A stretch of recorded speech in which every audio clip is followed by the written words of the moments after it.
Doctor ortho Ayurvedic oil and capsule. अब दर्द भी घुटने टेकेगा।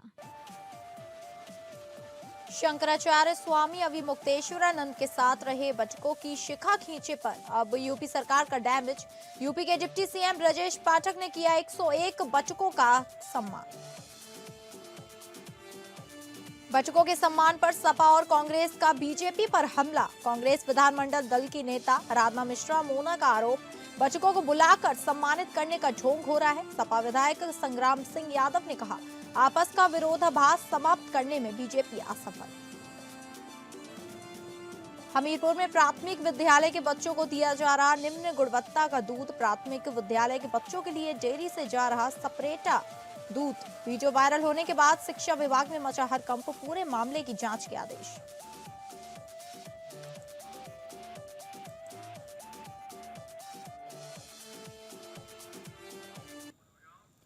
नमस्कार, आप सभी का स्वागत है उत्तर प्रदेश बुलेटिन में और मैं हूं आपके साथ अंकिता सिंह। शुरुआत करेंगे बुलेटिन की, जहां प्रयागराज में माघ मेला के दौरान शंकराचार्य स्वामी अविमुक्तेश्वरानंद को पवित्र स्नान से रोके जाने का मामला चर्चा में रहा। इस दौरान शंकराचार्य के साथ जा रहे बचकों की शिखा खींचे जाने की कथित घटना को लेकर यूपी सरकार पर सवाल उठ रहे थे।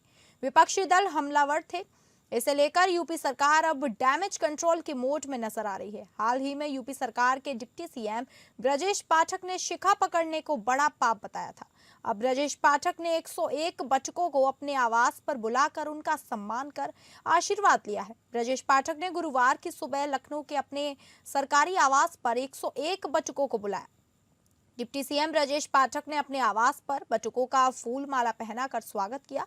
उन्होंने बटुकों को तिलक लगाया और उनकी शिखा का सम्मान कर उनसे आशीर्वाद लिया।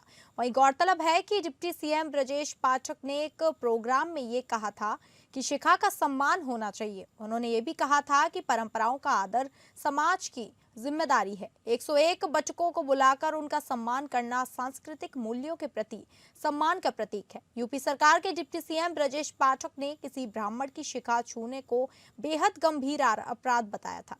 उन्होंने कहा था कि यह सनातन संस्कृति और परंपराओं का अपमान है।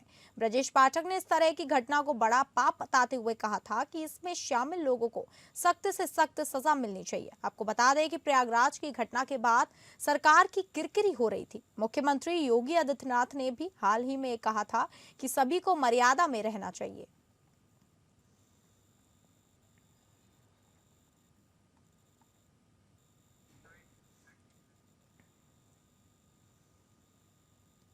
कांग्रेस विधानमंडल दल की नेता आराधना मिश्रा मोना ने कहा कि बचकों का सम्मान किया जा रहा है, लेकिन किसी का अपमान नहीं किया जाना चाहिए। बचकों को बुलाकर सम्मानित करने का ढोंग हो रहा है। उन्होंने कहा कि आपस का विरोधाभास समाप्त करने में बीजेपी असफल है। किसी भी जाति धर्म की आस्था पर आघात को रोकना चाहिए। आराधना मिश्रा ने कहा कि आरएसएस और भाजपा तय करे रिमोट कंट्रोल किसके पास है, कौन किसको आरएसएस प्रमुख से मिलने जा रहा है या इससे पहले तय होना चाहिए। क्योंकि इस तरह की जो पिक्चरें बन रही हैं, ये किसके इशारे बन रही है या किसके संरक्षण बन रही है? सरकार क्या कर रही है? क्यों नहीं वो रेगुलेशंस लाती है? और इस तरह की विवादास्पद चीजें हैं, इससे समाज में भावनाएं भी आहत होती हैं और बढ़ता भी है समाज। इस पर रोक लगनी चाहिए। तो अगर गलती किसी की है तो सरकार की गलती। पहले शंकराचार्य के समर्थन में बयान और आज 101 ब्राह्मण बटुकों का पूजन किया डिप्टी सीएम ब्रजेश पाठक ने। क्या ये डैमेज कंट्रोल का प्रयास है? सदन में आपने देखा किस तरह से कालजाई शब्द का इस्तेमाल किया था माननीय नेता सदन, और उसके बाद किस तरह से 2 दिन से ये चर्चा चल रही है कि बटुक को बुलाया जा रहा है, उनको सम्मानित किया जा रहा है। निश्चित रूप से किसी का भी अपमान करना सनातन धर्म इसकी इजाजत नहीं देता। पर आपस का जो विरोधाभास है, ये समाप्त करने में भी भारतीय जनता पार्टी असफल है। तो ये पूरी तरह स्पष्ट है कि जो आपस की उनकी नूरा कुश्ती चल रही है, ये कहीं ना कहीं स्पष्ट हो गई है, सामने आ गई। सपा विधायक संग्राम सिंह यादव ने डिप्टी सीएम ब्रजेश पाठक पर बड़ा हमला बोला। सपा विधायक संग्राम सिंह यादव ने कहा कि ब्राह्मणों की चुटिया पर हमला हुआ है, जबकि ब्रजेश पाठक मिला जुला खेल खेल रहे हैं। बीजेपी के अंदर डैमेज कंट्रोल के लिए मुलाकातों का दौर चल रहा है। सपा विधायक ने चुनौती दी कि हिम्मत है तो डिप्टी सीएम ब्रजेश पाठक इस्तीफा दें। वहीं बजट पर कहा कि बड़े विभागों का मदवार बजट प्रस्तुत करना चाहिए था, लेकिन बड़े विभागों पर मदवार चर्चा करने को सरकार तैयार नहीं है।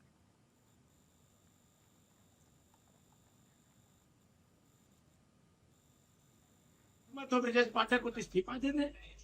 चुटिया पे हमला हुआ, स्वाभिमान हो तो इस्तीफा देकर सरकार के खिलाफ आके बोले। मिला जुला खेल क्यों खेलते हैं?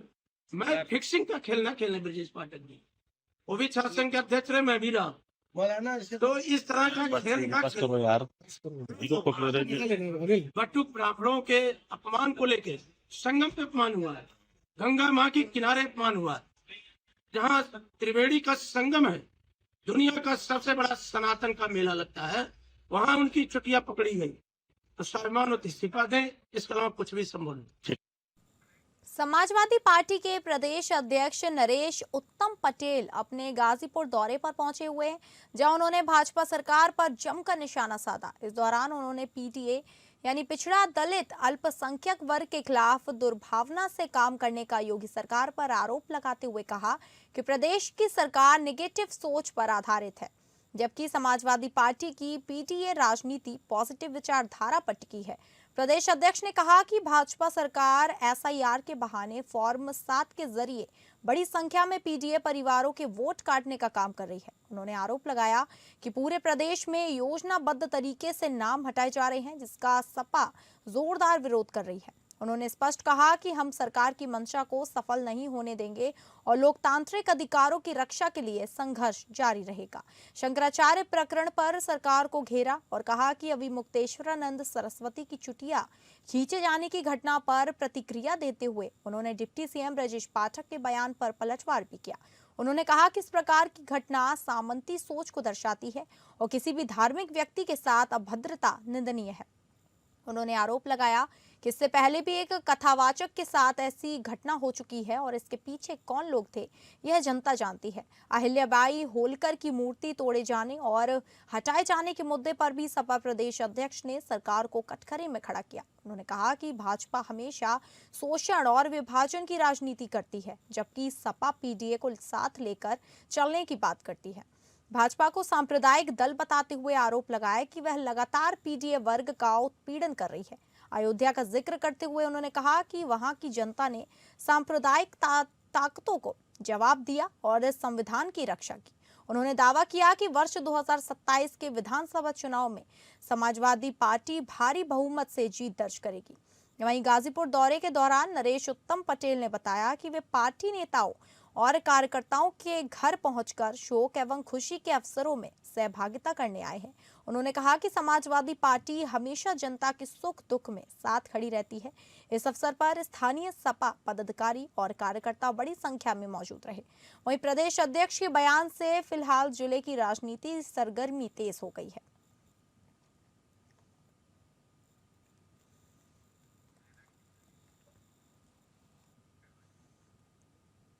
लखनऊ में कांग्रेसियों पर हुए लाठीचार्ज के विरोध में कन्नौज में दर्जनों कांग्रेसियों ने सांकेतिक धरना प्रदर्शन किया।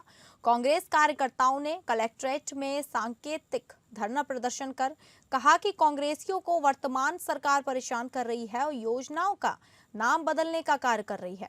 कांग्रेस ने मांग की कि सरकार मजदूरों को 400 रुपए मजदूरी दे और मनरेगा का नाम तुरंत वापस करे। कांग्रेस नेताओं ने आरोप लगाया कि पुलिस के दम पर विपक्ष की आवाज को दबाना चाहती है भाजपा सरकार।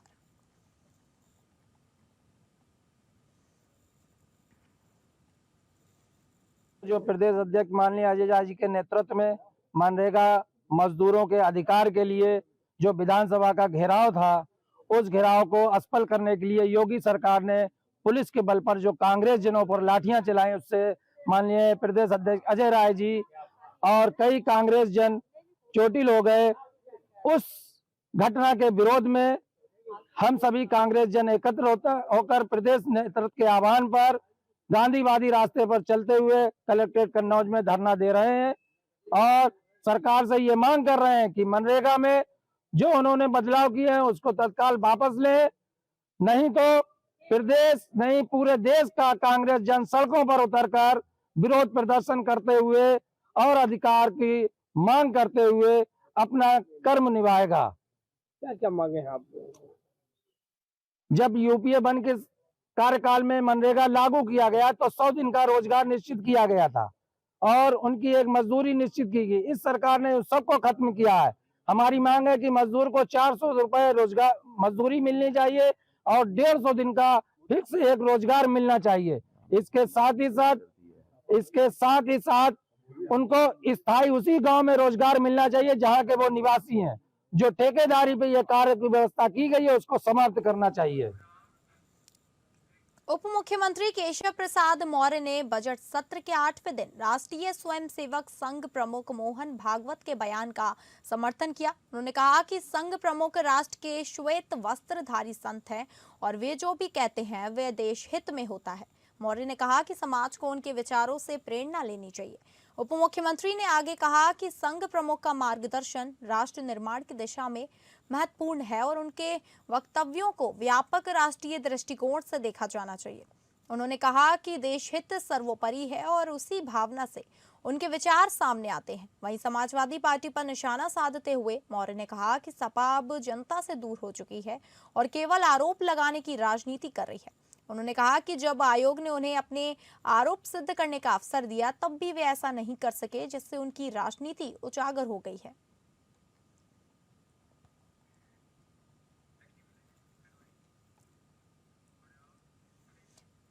विधायक मनोज पांडे ने संघ प्रमुख मोहन भागवत के बयान का समर्थन करते हुए कहा कि निश्चित रूप से मुसलमान को संस्कृति और सभ्यता के अनुसार घर वापसी करना चाहिए।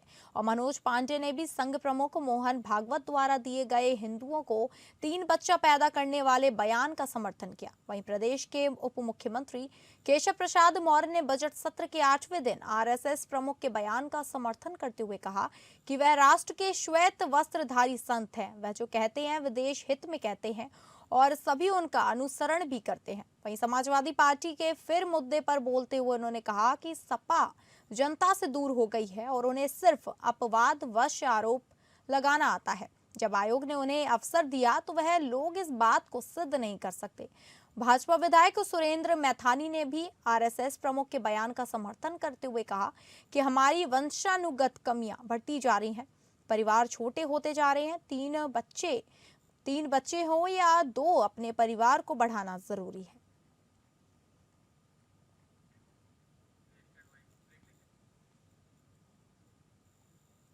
उत्तर प्रदेश के मुख्य निर्वाचन अधिकारी नवदीप रिंडवा ने बताया कि उन जिला निर्वाचन अधिकारियों और निर्वाचक रजिस्ट्रीकरण अधिकारियों के लिए 1 दिवसीय प्रशिक्षण का आयोजन किया जो जून और सितंबर 2025 में हुए। पिछले प्रशिक्षण में शामिल नहीं हो पाए थे। यह प्रशिक्षण मंगलवार को उत्तर प्रदेश प्रशासन एवं प्रबंधन एकेडमी लखनऊ में सुबह 10 बजे से आयोजित किया गया। इसमें चित्रकूट, बलरामपुर, बस्ती, हाथरस, श्रावस्ती और कौशाम्बी सहित 6 जिलों के जिला निर्वाचन अधिकारी और विभिन्न जिलों के 55 निर्वाचक रजिस्ट्रीकरण अधिकारियों ने भाग लिया। प्रशिक्षण का मुख्य उद्देश्य मतदाता सूची के निर्माण, संशोधन और पुनरीक्षण प्रक्रिया को अधिक पारदर्शी, त्रुटि रहित और समयबद्ध बनाना था। प्रशिक्षण में संवैधानिक और वैधानिक प्रावधानों और भारत निर्वाचन आयोग के दिशा निर्देशों पर विस्तृत जानकारी दी गई। विशेष प्रगाढ़ पुरीक्षण 2026 की कार्यवाही, नोटिस चरण, सुनवाई प्रक्रिया और नियमावली के अनुपालन पर भी विस्तार से चर्चा की गई। अधिकारियों को नाम जोड़ने, हटाने, संशोधन करने और शिकायतों के निस्तारण की प्रक्रिया को प्रभावी ढंग से संचालित करने का तरीका सिखाया गया। कार्यक्रम के अंत में प्रशिक्षण की प्रभावशीलता सुनिश्चित करने के लिए अधिकारियों का मूल्यांकन भी किया गया।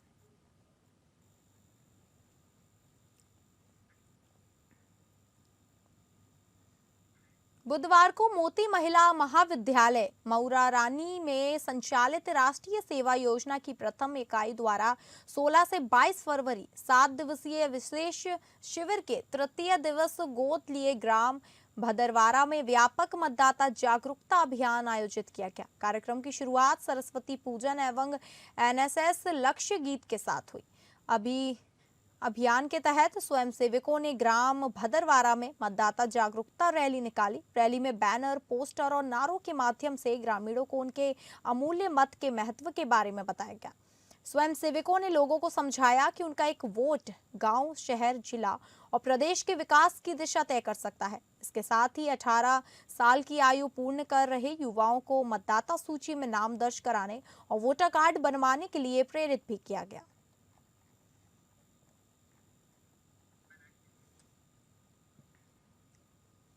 गाजीपुर में आमजन को त्वरित न्याय और सरकारी योजनाओं का लाभ एक ही मंच पर उपलब्ध कराने की दिशा में एक अहम कदम उठाया गया है। बुधवार को जनपद न्यायालय परिसर से एक भव्य जागरूकता रैली निकाली गई, जिसका उद्देश्य आगामी मेगा विधिक साक्षरता एवं सेवा शिविर एवं राष्ट्रीय लोक अदालत के प्रति लोगों को जागरूक करना रहा। रैली को जिला विधिक सेवा प्राधिकरण गाजीपुर के अध्यक्ष एवं जनपद न्यायाधीश धर्मेंद्र कुमार पांडे ने हरी झंडी दिखाकर रवाना किया। इस दौरान न्यायिक अधिकारियों, अधिवक्ताओं और कर्मचारियों की सक्रिय भागीदारी देखने को मिली।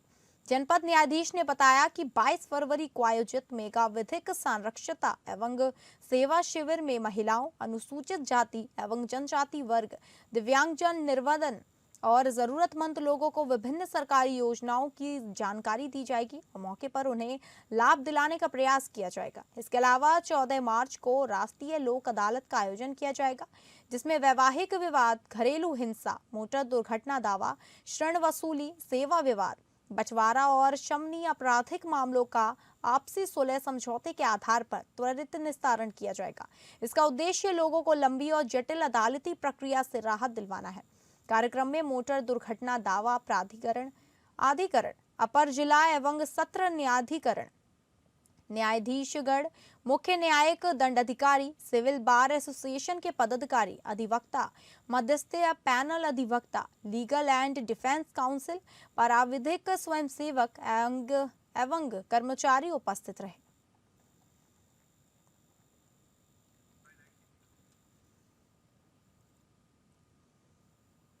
उत्तर प्रदेश के हमीरपुर जनपद से एक हैरान कर देने वाला वीडियो सामने आया है। वीडियो में प्राथमिक विद्यालय में कार्यरत एक महिला कर्मचारी नजर आ रही है, जो कि दूध डेयरी से सेपरेट का दूध ले रही है। आरोप है कि यह दूध एक नवीन प्राथमिक विद्यालय में बच्चों को पिलाने के लिए लिया गया है। वीडियो सोशल मीडिया पर वायरल होने के बाद हमीरपुर जनपद के पूरे शिक्षा विभाग में हड़कंप मच गया। पूरा मामला हमीरपुर जनपद के मुस्कुरा कस्बे का बताया जा रहा है, जहां के कुछ निवासियों ने सोशल मीडिया पर एक वीडियो बनाकर वायरल किया, जिसके बाद पूरे शिक्षा विभाग में हड़कंप मच गया। वायरल वीडियो में मुस्कुरा कस्बे के एक नवीन प्राथमिक विद्यालय में कार्यरत महिला कर्मचारी नजर आ रही है, जो कि कस्बे के एक डेयरी से सपरेटा का दूध लेकर नजर आ रही है। बताया जा रहा है कि ये सपरेटा का दूध नवीन प्राथमिक विद्यालय के बच्चों को पिलाने के लिए लाया गया है। पूरे मामले को लेकर जब बेसिक शिक्षा अधिकारी से सवाल किया गया, तो उनका कहना था कि पूरे मामले की जांच की जा रही है और जांच होने के बाद ही कार्रवाई की जाएगी।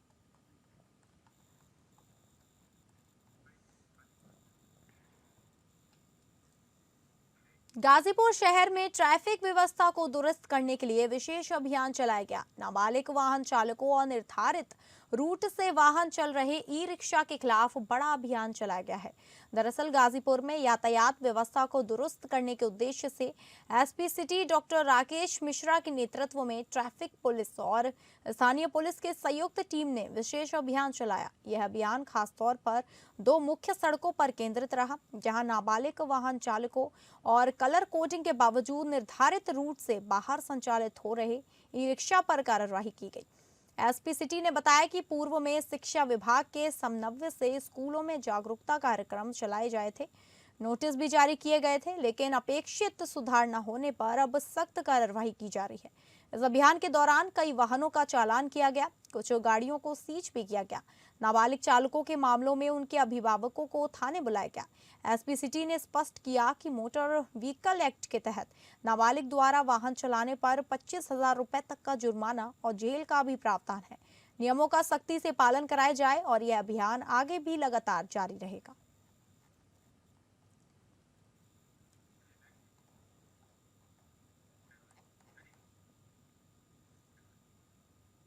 बिजनौर में ससुराल पक्ष के लोगों ने दहेज के लालच में एक विवाहिता को मौत की घाट उतार दिया। हत्या के बाद ससुराल पक्ष के लोग घर से फरार हो गए। पुलिस फील्ड यूनिट की टीम, फॉरेंसिक टीम मौके पर पहुंची और घटनास्थल से सबूत जुटाए और शव को पोस्टमार्टम के लिए भेज दिया है। विवाहिता के मायके वालों ने ससुराल पक्ष के लोगों पर हत्या का आरोप लगाया है और पुलिस में मामला रिपोर्ट दर्ज कराई। घटना के बाद पुलिस ने मामले में जांच शुरू कर दी। दरअसल जिस दहेज प्रथा को खत्म करने के लिए तमाम सामाजिक संगठन और सरकारी सिस्टम में एड़ी से चोट का जोर लगा चुका है, उसी दहेज प्रथा के कारण देश में प्रतिदिन सैकड़ों बेटियां बलि चढ़ जाती हैं।